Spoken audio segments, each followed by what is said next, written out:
చూడని ఈ పుస్తకాన్ని, దీని హిస్టారికల్ ఎవిడెన్స్ ని ఈరోజు చరిత్రలో ఉన్నటువంటి కొన్ని పేర్లు మీరు చెప్పొచ్చు. సీజర్ అగస్టస్, కాల్ మెగ్నే, మొహమ్మద్, లేకపోతే బుద్ధ, అలెగ్జాండర్, లేకపోతే కింగ్ పోరస్, పురుషోత్తముడు, రాజరాజ చోళుడు, మీరు ఎవరి పేరైనా చెప్పుకోండి. వాళ్ళందరినీ ఒక పక్క నించోబెట్టి వాళ్ళకున్న హిస్టారికల్ డాక్యుమెంటరీ ఎవిడెన్స్ ఒకదానిపైన ఒకటి పైలప్ చేయండి. ఈ పోడియం కి మించి రాదు. బట్ జీసస్ క్రైస్ట్ గురించి చెప్పబడినటువంటి ఈ పుస్తకానికి మీరు పైలప్ చేయండి అదే విధంగా documentary evidence.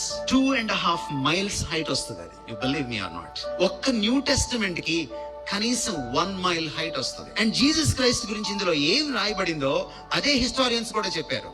And they are not Christian historians. They are Jewish historians, Greek historians, and Roman historians.